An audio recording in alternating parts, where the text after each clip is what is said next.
Welcome to a new topic on the valuation of contingent claims, where we'll learn how to value options and the factors to consider when valuing options. In this first lesson, we learn the one-period binomial model to value options. Let's jump in. We've used the binomial model to solve a number of problems. A binomial model is based on the idea that over the next period, a value will change to one of two possible values, one for the up move and the other for the down move. To construct a binomial model, we need to know the beginning value of the underlying, the size of the up move and down move, and the probabilities of the up move and down move occurring. To illustrate, consider a share of stock currently priced at $50. An analyst wants to estimate the expected price of the stock after 1 year.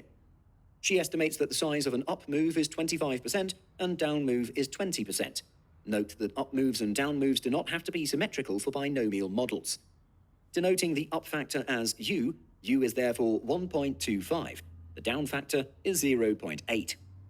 She also estimated that the probability of an up move is 0.6. Since the up move and down move are mutually exclusive, the probability of a down move must be 0.4. By multiplying the current price with the up move factor, we get the expected price in the event of an up move to be $62.50. In the event of a down move, the expected price is $40. By multiplying each of these values with their respective probabilities and summing them up, we get an expected price of $53.50 after 1 year.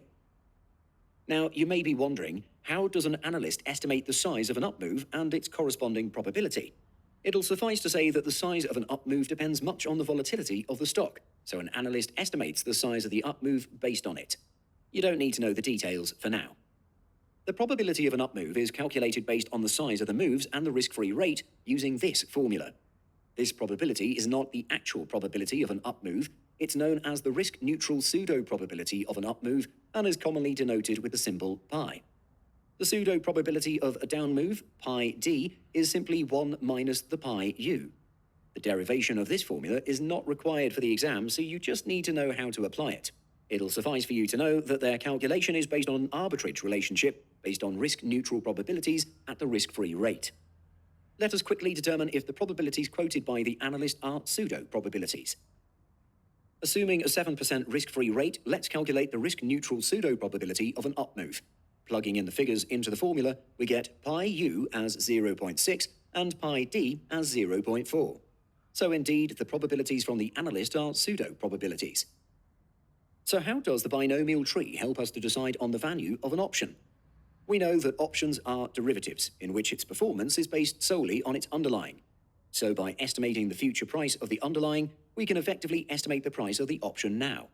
To do that, we follow a three-step process using the binomial model. The first step is to calculate the payoff of the option at maturity in both the up move and down move states. This is followed by calculating the expected value of the option in 1 year. This is the probability-weighted average of the payoffs in each of the up and down moves. And finally, discounting this expected value back to today at the risk-free rate. Let's illustrate this by going back to our earlier example. Given that the risk-free rate is 7%, calculate the value of a 1-year call option with an exercise price of $45. We've earlier calculated the expected prices 1 year from now in the event of an up and down move. So our first step is to calculate the payoff of the call option for both the up and down moves. Using the formula of the payoff at expiration for a call option, the payoff in the event of an up move is $17.50. The payoff in the event of a down move is 0, as the option expires out of the money. The second step is to calculate the expected option value 1 year from now using the pseudo-probabilities. By multiplying the payoffs with their respective probabilities, we get an expected value of $10.50. The last step is to simply discount back this value to its present value using the risk-free rate. The call option is valued at $9.81 using this binomial pricing approach. The steps for a put option are exactly the same. Pause the video now and attempt to calculate the value for a 1-year put option. And we're back. Our first step is to calculate the payoff of the put option for both events. Using the formula for a put option, the payoff in the event of an up move is 0, as the option expires out of the money. The payoff in the event of a down move is $5. The second step is to calculate the expected option value 1 year from now using the pseudo-probabilities. We get an expected value of $2. The last step is to discount this value to its present value using the risk-free rate. The put option is valued at $1.87 using this binomial pricing approach. Another approach to compute the value of a put option, if we already have the price of an equivalent call option, is to use the put-call parity relationship. If you recall from level 1, the value of a protective put, that is, to long the asset and long the put option, is equal to the value of a fiduciary call, which is to long the call option and long a risk-free zero-coupon bond with a face value equal to the exercise price of the options.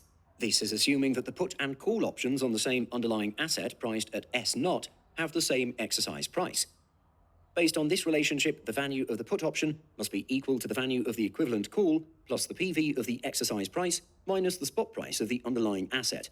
So, since the underlying stock is priced at $50, the exercise price of both options is $45, and we've earlier worked out the value of the call is $9.81 using the binomial model, the value of the put option with an exercise price of $45 must be $1.87. This is the same value we calculated using the binomial model. From the one-period binomial tree, we can calculate an important ratio called the hedge ratio. This ratio, which we denote with small letter h, is calculated as C plus minus C minus divided by S plus minus S minus. This formula is easy to remember, and thankfully you don't need to know how to derive it. So for this binomial tree, which we worked out for a call option with an exercise price of $45, the hedge ratio works out to 0.7778. You may be wondering what's the significance of this ratio. Let's say at time 0 you short one call option, but you want to hedge your position such that at expiration you would be indifferent between the stock price going up or down. What you can do is to long H units of the shares to hedge against the short position. So let's say the shares rise to $62.50 at expiration, your share position is $48.61. We've earlier calculated C plus, which is the value to the long. Your short position is therefore minus $17.50. So in total, your portfolio value is $31.11. And if the share price drops to $40, your share position is $31.11. C minus is 0, so your short position on the option is also 0. In total, your portfolio value if the share price falls to $40 is also $31.11. So you see why it's called the hedge ratio. By going long in H units of the underlying, you have effectively hedged the risk of your short position in one call option. In general, you should long H units of the underlying for each short call. So if you shorted 100 call options, you should long 778 shares to fully hedge the position. The hedge ratio works in other situations as well. If you are long a call option, you should short H units of the stock. For put options, the hedge ratio is likewise calculated in a similar manner, just that the hedge ratio will be negative. So if you are short a put option, you should by right long H units of the stock, which in this case is minus 0.2222 shares. Since this figure is negative, it means you should short 0.2222 shares instead. And likewise, if you long a put option, you can hedge with a long position in 0.2222 shares. We shall have some practice on hedge ratio on put options at the end of this lesson. The hedge ratio can also allow us to determine the no arbitrage value of the relevant option. Going back to our example, we first look at the investor's position as a portfolio of one short call and long H units of shares. The value of this portfolio is HS naught minus C naught, the value of the call option at this point. Let's say the value of the call option is $10 at initiation, so an arbitrageur will receive $10 for writing the contract. The price of each share is $50, so the arbitrageur will need $38.89 to buy 0.7778 shares. In total, the arbitrageur will need $28.89 to fund the portfolio. Now, remember, one of the rules of arbitrage is that the arbitrageur does not use his own money. As such, he will have to borrow this amount at the risk-free rate of 7%. At the expiration of the call option, the value of the portfolio is the value of the stock position minus the value of the call option. We've determined that the value of the portfolio would be $31.11 regardless of an up move or down move. Since either path has the same outcome, we shall just pick either one. So if the stock price ends at $62.50, the arbitrageur has to pay the long $17.50, but he can sell his shares for $48.61.